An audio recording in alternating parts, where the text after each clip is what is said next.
Praise the lord. ప్రభునందు ప్రియమైనటువంటి దేవుని బిడ్డలైన మీ అందరూ కూడా ప్రభు పేరిట వందనాలు తెలియజేస్తున్నా. ఈరోజు మీ ముందుకు రావడానికి ఒక ఉద్దేశం, ఒక యవనస్తున్నటువంటి సేవకుడు గురించి ఒక విషయాన్ని మీకు తెలియపరచడానికి ముందుకు వచ్చాను. అతని పేరు కృషిపాల్. మీ అందరూ వినే ఉంటారు, చూసే ఉంటారు. చాలా సందర్భాల్లో అతని గురించి మీరు సర్చింగ్ చేసి ఉండొచ్చు. ఈరోజు కృషిపాల్ అనే వ్యక్తి ఎవరు అని అంటే, అతడు ఒక క్రైస్తవ కుటుంబానికి సంబంధించిన వ్యక్తి. చిన్న వయసు నుంచి కూడా అతడు క్రైస్తవ కుటుంబంలోనే ఉన్నాడు, క్రైస్తవంలోనే పెరిగాడు. అతడు చిన్న వయసు నుంచి కూడా సండే స్కూల్కి వెళ్ళేవాడు, ఎక్కువ దేవుని మందిరంలో గడిపేవాడు, దేవుని మందిరంలో ఉండేవాడు. అతని కుటుంబం అంతా దేవుని నమ్మినటువంటి క్రైస్తవ కుటుంబమే. అయితే అతడు అలా పెరుగుతూ తన జీవితంలో దేవుని మీద ఇష్టమయ్యి దేవుని కొరకు బతకాలని ఆలోచన కలిగి అతడు ఒక సేవకుడిగా ట్రైనింగ్ అవ్వడానికి కూడా ట్రైనింగ్కి వెళ్ళాడు. బైబిల్ కాలేజీకి వెళ్ళాడు, ట్రైనింగ్ పొందాడు, ట్రైనింగ్ తీసుకున్నాడు. ట్రైనింగ్ తీసుకుని వచ్చి సేవకుడిగా పరిచర్య చేస్తూ ఉన్న దినాల్లో కూడా అతడు తనకి దేవుడి మీద ఎంత ఆసక్తి ఉంది, ఎంత ఇష్టం ఉంది అని నిరూపించడానికి అతడు ఎలా ఉండేవాడు ఇదివరకంటే, దేవుడు అంటే క్రీస్తు అంటే చాలా ఇష్టంగా ఉండేవాడు. అంత ఇష్టం ఉండేవాడని ఎలా చెప్పగలరు మీరు అని మీరు అనవచ్చు. దానికి అతడు ఒక పాట కూడా రాశాడు. ఆ పాట రాసిన విధానం, ఆ పాట పాడిన విధానం, ఆ పాట తన యూట్యూబ్లో కూడా పెట్టాడు. ఆ పాట రాసి ఒకసారి మీరు ఆ పాట మీరు వినవచ్చు.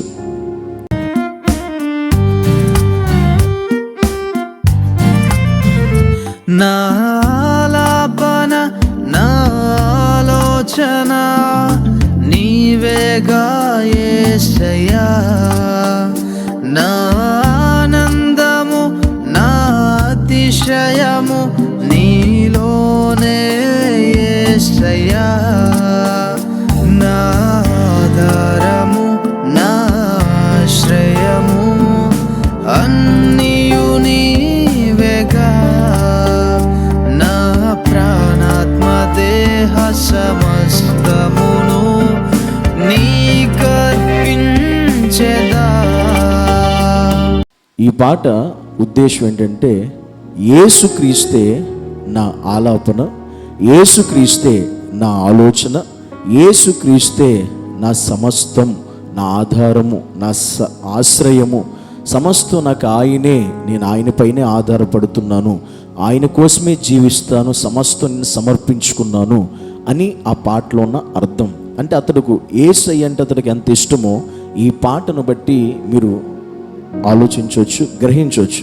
అయితే ఇలాంటి ఇంతగా దేవుని మీద ఇష్టమున్న వ్యక్తి, ఇంతగా క్రీస్తుని కలిగిన వ్యక్తి కొంతకాలమైన తర్వాత, ఒక సంవత్సర కాలం తర్వాత, సేవలో ఉన్న తర్వాత ఇదే వ్యక్తి సాతాను ట్రాక్లో పడి, సాతాను ఆలోచనలోకి వెళ్ళి, సాతాను అపవాది యొక్క ప్రేరేపణ చేత క్రీస్తునే వదిలి క్రీస్తుకే దూరం అయిపోయి, బైబిలే తప్పు, యేసుక్రీస్తు అసలు దేవుడే కాదు, అసలు దేవుడు కాదు, యేసుక్రీస్తు దేవుడిగా అర్హుడు కాదు, ఆ లక్షణాలు కూడా ఆయనకి లేవు, దేవుడిగా అనిపించుకోలేడు అని బైబిల్ని తప్పుపట్టాడు, క్రీస్తుని తప్పుపట్టాడు, దేవుని కూడా దూషించిన పరిస్థితి కనబడుతూ ఉంది.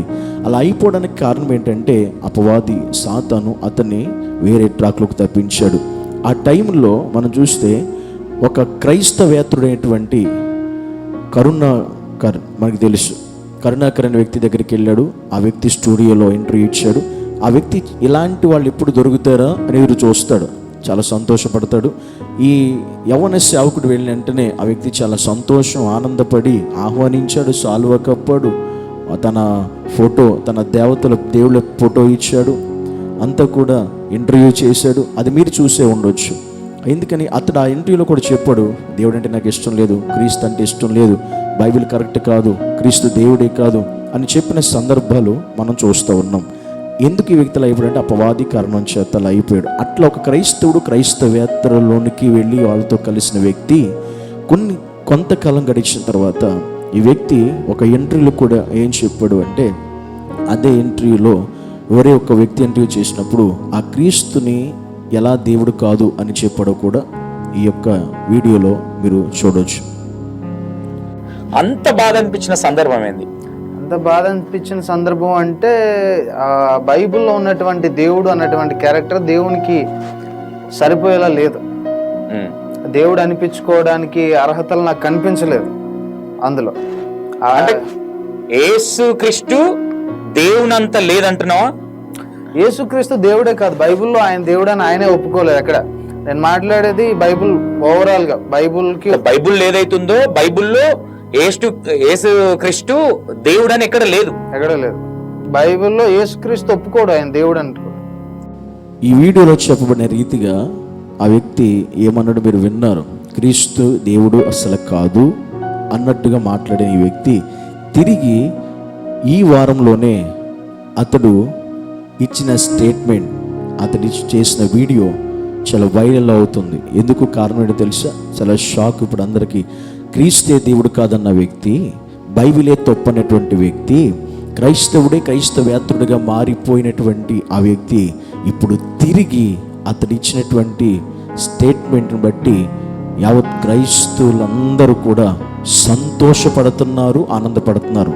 ఎందుకో తెలుసా?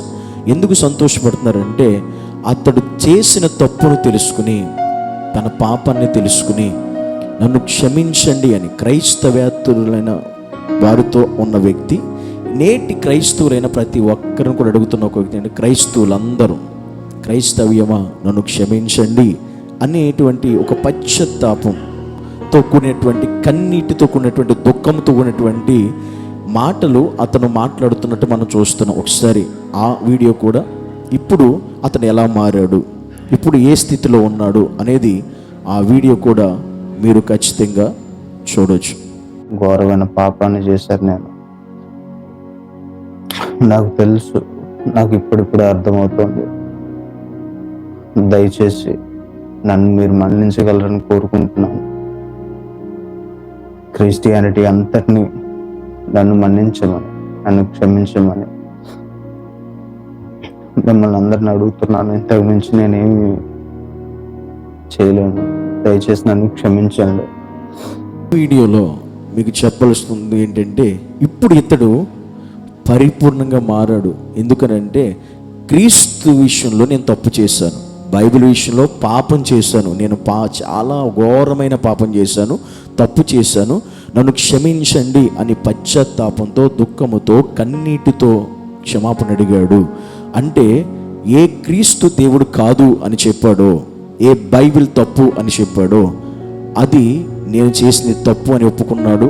ఆ క్రీస్తే నన్ను దర్శించాడని చెప్పాడు, ఆ క్రీస్తే నన్ను హెచ్చరించాడని చెప్పాడు, ఆ క్రీస్తే గురించి ఇప్పుడు ఆ క్రీస్తే నాతో మాట్లాడాడు అని చెప్పాడు. అంటే ఏ వ్యక్తి అయితే క్రీస్తు దేవుడు కాదన్నాడో అదే వ్యక్తిని నా యేసయ్య దర్శించి మాట్లాడిన తర్వాత ఇప్పుడు అతడు కన్నీటితో, దుఃఖముతో క్షమించమని క్రైస్తవ్యాన్ని అడిగాడు. ఇప్పుడు చాలా సంతోషం అనిపిస్తుంది క్రైస్తవ్యులందరూ కూడా, సేవకులందరూ కూడా. ఎందుకంటే ఈ తమ్ముడు నిజంగా తన తప్పును తెలుసుకున్నాడు కనుక, తెలుసుకుని నన్ను క్షమించండి, నాది తప్పు అయిపోయింది, నేను తప్పుడు మార్గంలోకి వెళ్ళాను, ఇప్పుడు సరైన మార్గంలోకి మరలా క్రీస్తు నన్ను నడిపించాడని ఆ వ్యక్తి తన తప్పును తెలుసుకుని ఒప్పుకున్న విధానం బట్టి ఇప్పుడు యావత్ క్రైస్తవ్యం అంతా కూడా, సేవకులందరూ కూడా నిజంగా ఈ తమ్ముడికి శబాష్ అని చెప్పొచ్చు. ఎందుకో తెలుసా?